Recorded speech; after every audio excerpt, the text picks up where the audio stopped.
Բարի երեկո, ձեզ հետ Թերեզա Ասատրյանն է, իմ այս եթերի նպատակը համարում եմ շատ կարևոր, ուստի խնդրում եմ յուրաքանչյուրիդ լսեք եւ որոշում կայացրեք գիտակցաբար։ 2026 թվականը սարերի հետևում չէ։ Շուտով ընտրություններ կլինեն, սակայն մենք դեռևս շատ բաներից անտեղյակ ենք։ Իսկ ով պիտի տեղեկացնի։ Բնականաբար քաղաքագետները, քաղաքական եւ հասարակական գործիչները, քաղաքական վերլուծաբանները, սակայն չունենք մենք այդպիսի վերլուծաբաններ, ովքեր մեզ կտեղեկացնեն քաղաքական աշխարհի անցուդարձից, իրադարձություններից, հետևաբար շատ բանից անտեղյակ ենք, որը ձեռնտու է նաև ընդդիմություն կոչվածներին։ Այնուամենայնիվ մեր քաղաքական, ուրեմն հանրային դեմքերը զբաղված են իրենց անձնական, ընտանեկան հարցերով, իրենց երեխայի, որդու, դստեր, այս ու այն կողմ ուրեմն խցկելով, տեղավորելով եւ չգիտեմ ինչ ներկայանալով, մինչդեռ շատ ավելի կարեւոր գործեր, որ պիտի անեն, վստահված է իրենց, պարտադիր չի անվանական վստահեն իրենց հենց քաղաքական դաշտում են հայտնվել, որպեսզի այդ մասին խոսեն, ձայն բարձրացնեն, տեղեկացնեն հանրությանը, սակայն նրանք, ինչպես չեմ ուզում ավելին ասեմ, տաշի-տուշիներով են զբաղված եւ իրենց անձնական խնդիրներով։ Եվ դրա հետևանքն էլ այս է։ Ուստի ես փոքր ինչ տեղեկություն կտամ իմ ժողովրդին,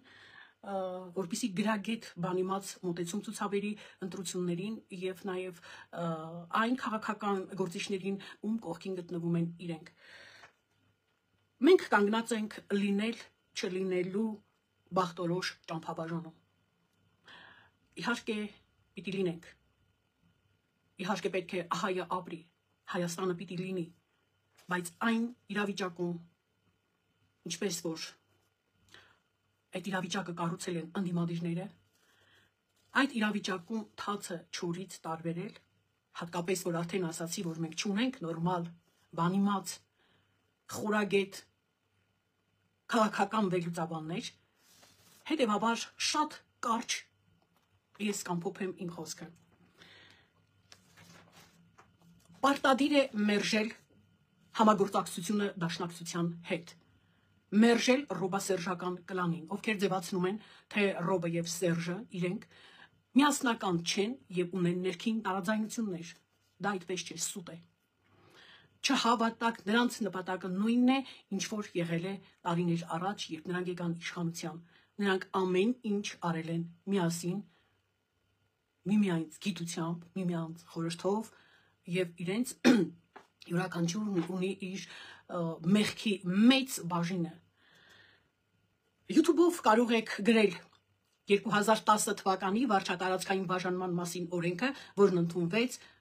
ազգային ժողովում։ Խնդրում եմ հենց այդքանը գրեք, պարզ կլինի, թե երբ ում ղեկավարության օրոք ինչ գործարքներ են եղել։ Տեսեք ու կհասկանաք շատ բան։ Նայեք նաև այն տեսանյութը, որտեղ Լևոն Տեր-Պետրոսյանը, Ռոբերտ Քոչարյանը, Սերժ Սարգսյանը, Դավիթ Տոնոյանը, որպեսզի չմոռանամ, Վանեցյանը, Արշակյանը, Կարապետյանը, Լևոն Շիրինյանը եւ մի քանի այլ անձինք ժպտադեմ խոսում էին, ասում էին, որ Արցախի հարց չկա, Արցախի հարցը լուծված է։ Իհարկե այս խոսքը երկիմաստ է, սակայն մենք հավատացինք, ընկալեցինք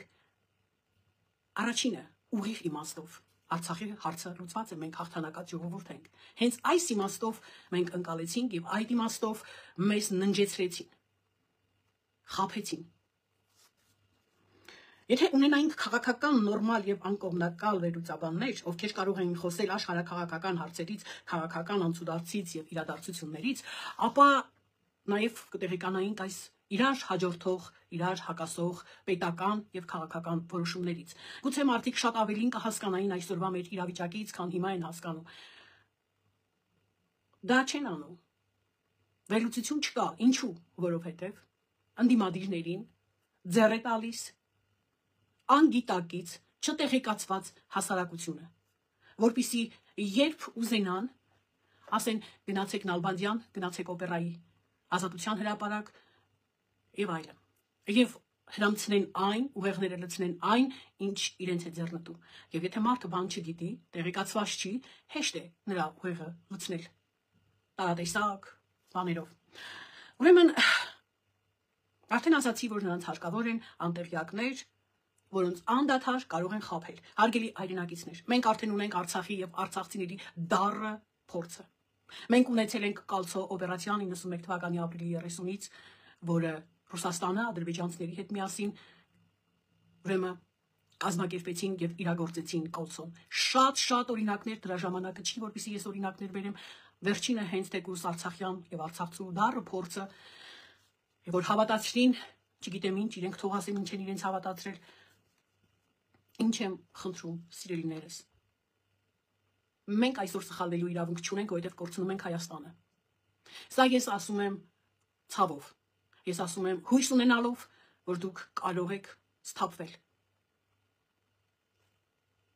Չհավատակ ոչ մի քաղաքական առաջնորդի, ոչ մի պետական գործչի, ոչ մի հայտնի դեմքի, ինչ էլ որ ասի, որովհետև նրանց նպատակը մեկն է։ Ու եթե ձեզ թե խափեն, թե մարդավարի կապրենք, ինչ ա եղել, որ 70 տարի ապրել ենք Ռուսաստանի թևի տակ, ու էլի կշարունակենք ապրել, ինչ ապատահել, որ վատ ենք ապրում, երբեք չհավատակ։ Նման բան լինել չի կարող, վստահեցնում եմ ձեզ, հիմա կասեմ ինչու։ Հայաստանը, լավ, սկզբից, կխոստանան և կասեմ, որ մտնում ենք ռսի թևի տակ, ապրում ենք այնպես, ինչպես որ ապրել ենք տարիներ շարունակ։ Եվ Հայաստանը կդառնա Ռուսաստանի ծայրագավառ։ Երբեք չհավատակ, նման բան լինել չի կարող, սթափվեք, ուշքի եկեք։ Դա 2 տարի առաջ էր ասվում այդ խոսքը, երբ ռուսական զորքերն ու կոնտրաբանդան դեռ Հայաստանում էր, երբ Հայաստանից դուրս եկավ ռուսական զորքերն ու կոնտրաբանդան, այլևս փոխվեց պայմանները,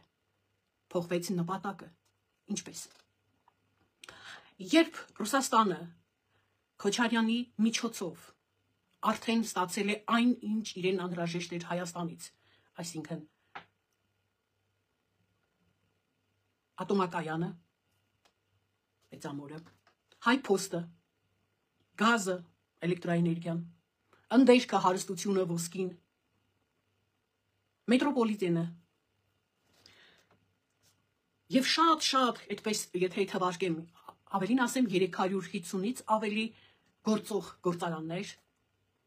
արտադրամասեր, ապա մոնտաժվեցին եւ այդ երկաթը ուղարկվեց թշնամուն, վաճառեցին թշնամուն, անունը դրեցին Պարսկաստան։ Եվ այդ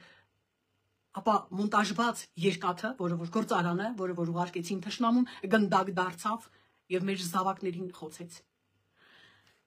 Ոստի դատարկ Հայաստանը ինչին է պետք Ռուսաստանի,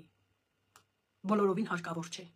Ամեն ինչ Հայաստանից ինքը ստացել է Քոչարյանի միջոցով։ Այստեղ մնում է Սյունիքի միջանցքը։ Սյունիքի միջանցքը այո, անհրաժեշտ է։ Սյունիքի միջանցքը բոլորին է անհրաժեշտ։ Հայը չգիտի Հայաստանը ինչ ունի, ինչի համար են այսքան պատերազմում Հայաստանին տիրելու համար։ Բոլորը գիտեն բացի Հայաստանից։ Եվ սա նորից մեր քաղաքական վերլուծաբանների մեղքն է։ Երբեք չհավատակ եւ չհամաձայնեք, թե կարող եք, նույնիսկ չերազեք, թե կարող եք դառնալ Ռուսաստանի ծայրագավառ, բոլորովին երբեք։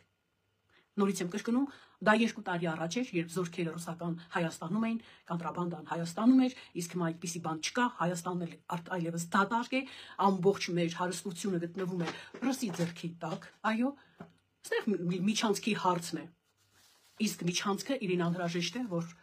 նարկոտիկը, կոնտրաբանդան վերահսկի բոլոր պետությունների համար, դա կարևորագույն միջանցք է, որպեսզի վերահսկողությունը առնի իր ձեռքը։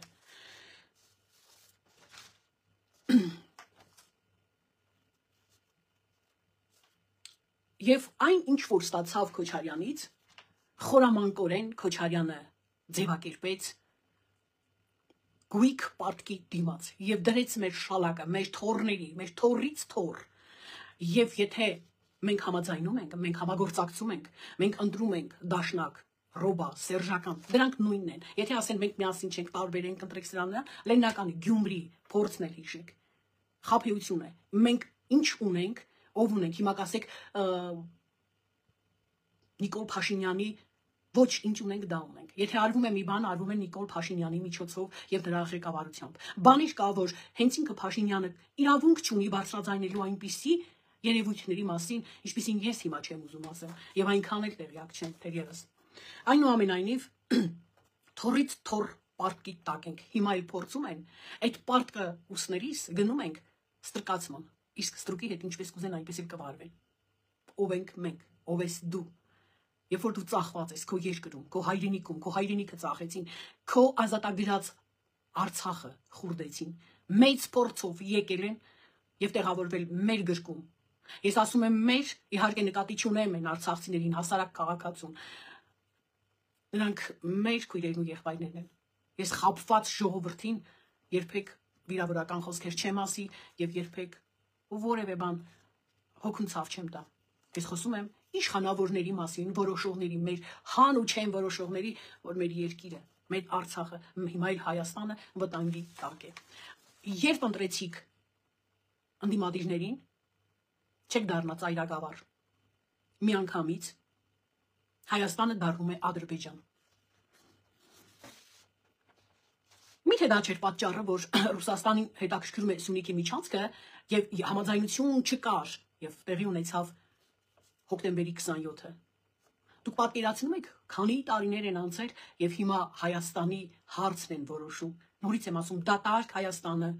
Ռուսաստանին հարկավոր չէ, Ռուսաստանին հարկավոր է Սյունիքի միջանցքը, որը կվերցնի ձեր չգիտակցված արարքներով, ձեր չգիտակցված ուրեմն ընտրությամբ,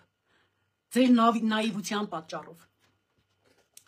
Այն, որ 2 տարի առաջ Ռուսաստանը պաշտոնապես հայտարարում էր, որ Հարավային Կովկասի դոմինանտ կարևորագույն եւ հեղինակային պետությունը դա Ադրբեջանն է, պատահական չէր ասում։ Եվ ընդդիմադիրների առաջ գալու հետ Հայաստանը կդառնա Ադրբեջան։